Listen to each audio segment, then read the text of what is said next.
Reply. I still can't believe it's happened. KIA award for the best game on a mobile device. That means we are now officially legends. Our game was called Slipstream Delta. I made up the name before we had any idea what it was going to be about. I just like the sound of the words. This was my first award ceremony. Actually, I'd never won anything before. Imposter syndrome? Maybe. Even the team at KIA seemed to have their doubts about me.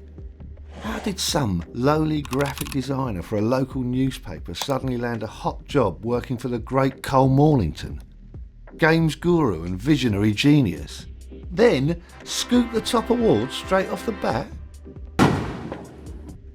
The truth is that Cole popped into my life about 2 years earlier. I got a message saying something like, "I heard you needed a friend." Well, he was right about that. I was having a really bad day. He said that he would have got in touch sooner, but he didn't know if I'd forgiven him. Forgiven him? I'd never even met him. The KIA guys were quite probing in their questions. How did a total nobody come out of obscurity and drop a game like this on their first go? But it wasn't like that at all. I actually had been developing Slipstream for a long time. To be honest, a really long time.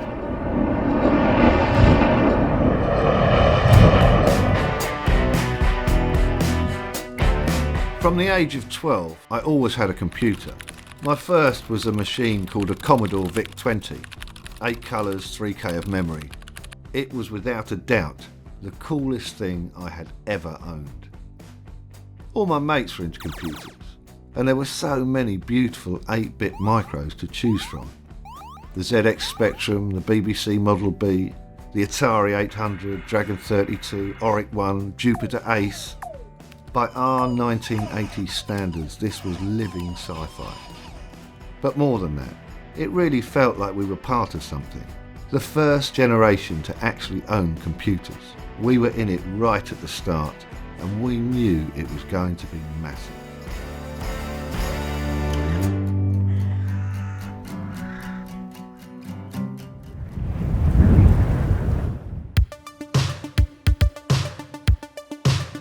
I chose computer studies for O-level, so my mum bought me a Commodore 64 for my birthday that year. It was a vast improvement. My best mate was a kid called Rich Fennick, and we made up the less sensible end of the computer studies class. The lessons were quite interesting, I suppose. They taught us about Charles Babbage, who invented a thing called the difference engine, which is considered to be the first ever computer. This bad boy was made out of cogs. Then we moved on to those crazy 1960s mainframes, operated by science guys with wild hair and white coats. This was what computers were before the 8-bit revolution, and our school had one. A giant Honeywell monstrosity with terminals wired into what looked like a room full of washing machines.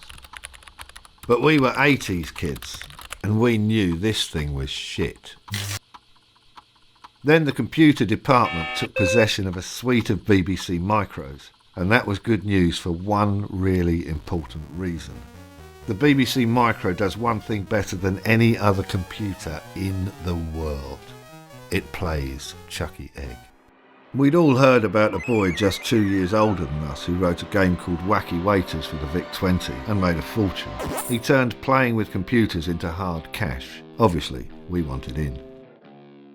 Over the next year or so, me and Rich obsessively learned programming on the Commodore 64, then games programming. We always worked around my house, even though we both owned the same computer. Rich never had anyone round his. He lived in one of those big houses on the Cargill estate.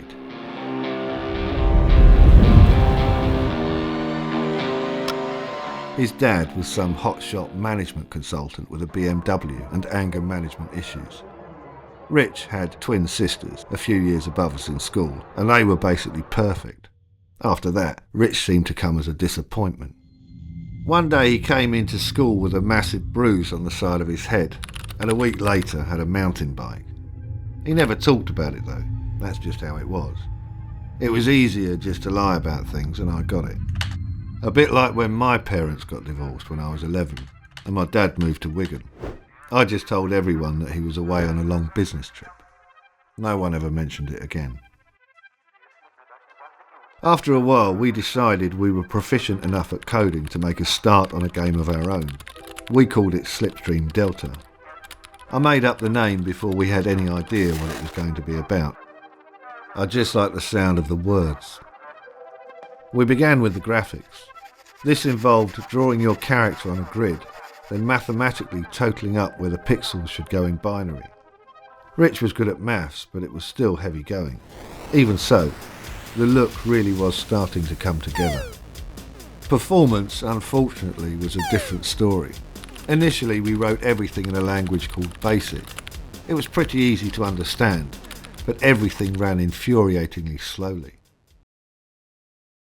The answer was a language known as machine code. It was legendarily hard to learn, but also lightning fast. We had no choice. During the long post-O-levels summer holiday, we split the cost of a machine code assembler and went for it. It really was as hard as everybody said. But we were dedicated and learned quickly, and by the end of the summer holiday, it looked like we were really getting somewhere.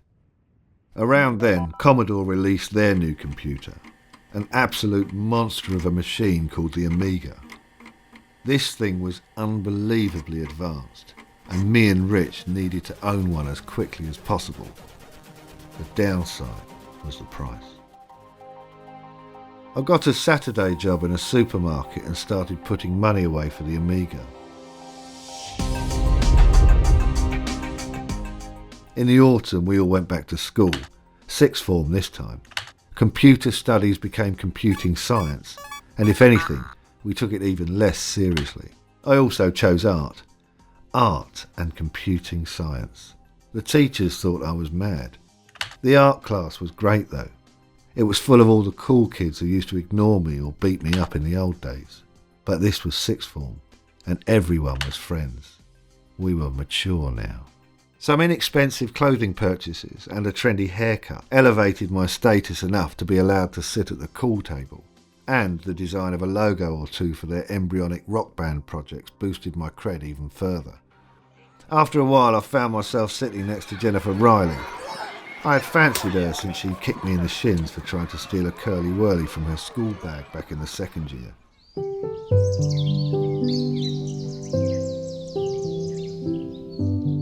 Amazingly, I found her really easy company. She made sure the cool kids weren't mean to me, and I helped her with her perspective. I would go round her house after school every day, and we would watch the Australian soaps. Then over cups of tea she would slag off whoever she happened to be going out with at the time. I suppose I was trying to catch her between boyfriends, at the start anyway. But as the terms wore on, that all slipped from my mind. The truth was, I just enjoyed spending time with her. Her brother was the legendary Maddox Riley, who left school at 16 and joined the police. When he was off duty, he would turn up at parties, wait till someone started rolling a spliff, then whip out a warrant card and arrest everyone. It didn't seem to dent Jennifer's popularity, though. Rich started to look like he'd been sleeping rough. He told me he had been hanging out in the squats over at the Jenkins Hill estate, some old houses that had been taken over by a subculture of goths, grebos and druggies. Then one day he got caught smoking dope in the sixth form common room and was expelled on the spot. We still hung out, but just played games on the 64, which by now was showing its sell-by date. We hadn't touched Slipstream in months. One day I discovered that the Amiga fund had gone missing, 50 quid short of target. At about that time, Rich went missing too. So, pretty obvious who the culprit was.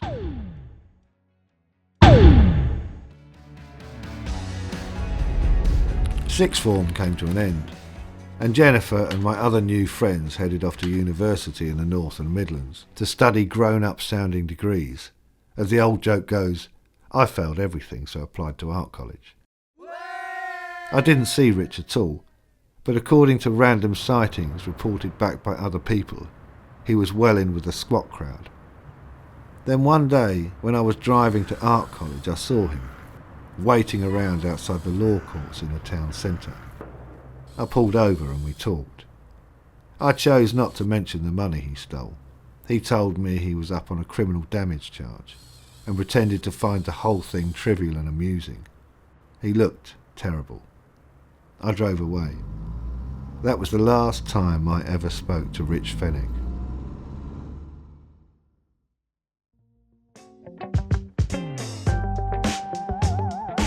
Art college was great. After a lot of hard work, I learned to draw. Then Apple invented a thing called Macintosh. I remember watching the teaser campaign on television and wondering why they had chosen to name it after a lightweight raincoat. The college got one. It was pretty popular, and within a month they had a room full of the things, and everyone wanted a piece. The wide boys from graphic design couldn't believe what they could do. The jocks from product design couldn't believe what they could build. And the crazy bastard animators thought all their birthdays had come at once. I didn't specialise in anything. Instead I went for the lot, and it seemed dead easy after all that machine code.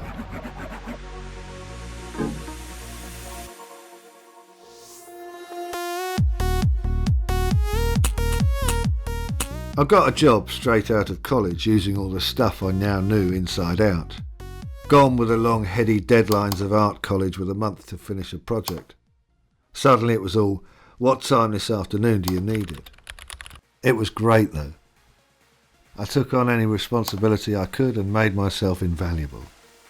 Who says you can't mix art and computing science?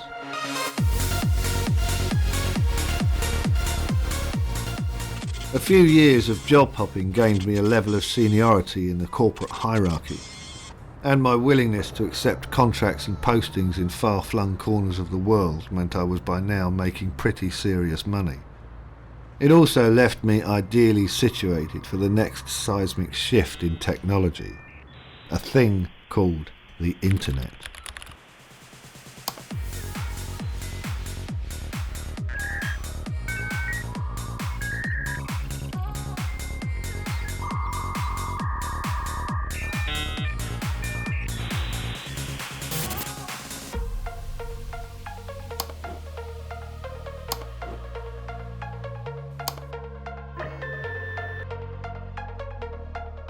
I met my beautiful wife on a work trip to California, and everything changed again. After a couple of years, we had a lovely daughter and another one on the way. Times were good. Me and some like-minded individuals set up a company to monetize this tech revolution in any way we could. I didn't think about Jennifer anymore, or Rich. Well, through a well-known website, I found Jennifer. She was divorced but happy and still living in the old hometown. I didn't message her. I don't know why. No sign of Rich though. I did notice that a lot of people were lying about their nicknames. James Bird, Birdie, bullshit. Everyone knows he was called Stinkfinger. I'm not going to explain why right now. Work was great. No one really knew what the internet was capable of, but everyone wanted in. Investors were throwing money at us, and to be honest, even we didn't know what we were developing. But it didn't matter. It felt like we were at the cutting edge. The dot-com generation, web producers. We were paper millionaires. But all good things will end. The press called it the burst of the dot-com bubble. That was exactly what it felt like. 1 second you have everything, the next...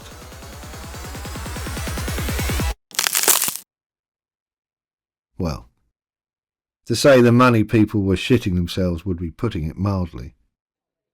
We had to go on a charm offensive overdrive smooth-arama to try and stop them pulling the plug completely. We were financially overreached. Paper millionaires without the assets to match. Then, projects started going wrong. Investor jollies were always boozy affairs, but lately it had been them who had to put me to bed. Drink and drugs seemed to be the only way to survive the day at that time. Then on a sales trip to Antwerp, trying to delay our inevitable bankruptcy, I slept with an account handler from a rival firm. My wife was not happy, and the resulting split left me with nothing. Probably shouldn't have married a divorce lawyer. I was not even allowed to speak to the girls.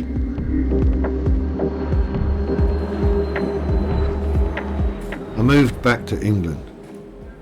Through the newly invented technology of social media, I re-established contact with Jennifer. Her own marriage had fallen apart after she received a very scary diagnosis. Her partner couldn't handle the severity of it all and ran off with a hairdresser. Jennifer responded well to the treatment and is all clear. I got a job doing layout for a local newspaper. It was something I was massively overqualified to do, but I enjoyed having absolutely no responsibility. I saw Jennifer all the time. She helped me clean up my act after everything fell apart. I haven't had a drink in ages. She also put me in touch with a friendly lawyer who said I could contest the ban on seeing the girls, as long as I could prove that I was no longer drinking. Jennifer and the girls got on great, and we started to become a kind of part-time family. It was fun to try and pass on a few of the old skills. Jennifer still couldn't do perspective. You can download emulators for all the old computers and play all the old games. I even got the girls into Chucky Egg, although they will never beat my high score. I also got that Amiga I always wanted. Jennifer pointed out that Amiga was a Spanish word that translates as female friend.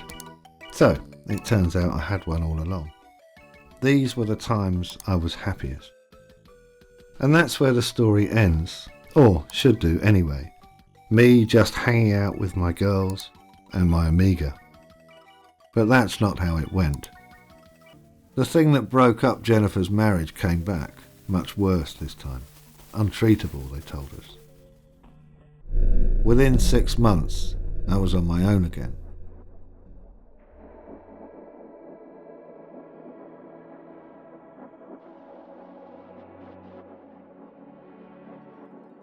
That was the bad day I was telling you about. I had a lot of bad days at that time.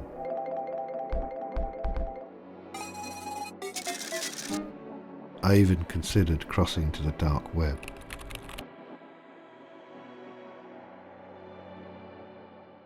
So, as you can imagine, it cannot be overstated how timely Cole's intervention was. He said that he would have got in touch sooner, but he didn't know if I had forgiven him. Forgiven him? I'd never even met him. We traded oblique messages for a while, then agreed to meet. It was all a bit surreal, and for some reason we arranged a weird rendezvous in a shopping mall. But there was no mistaking him. Rich told me that he had to change his name shortly after what he described as a few jail-esque experiences. There were a number of people he wanted to leave behind.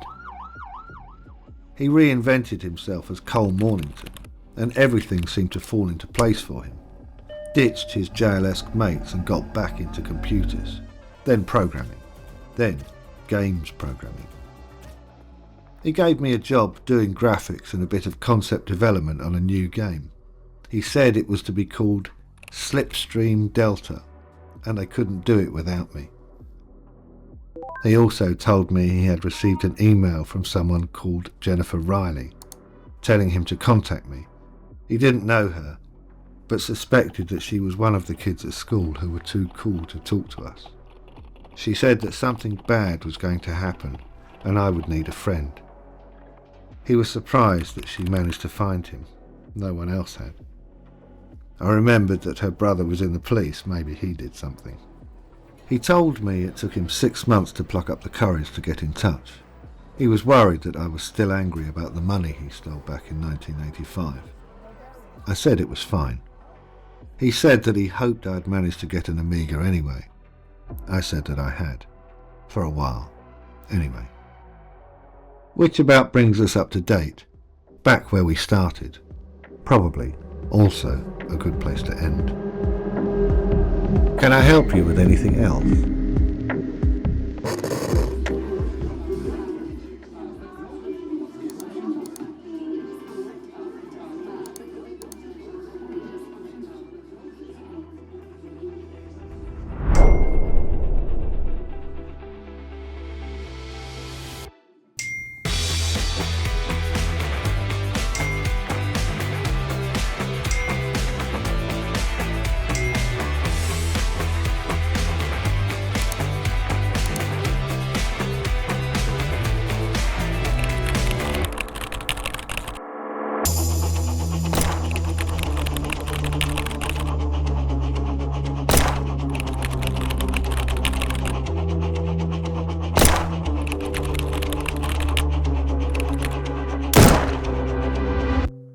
Reply.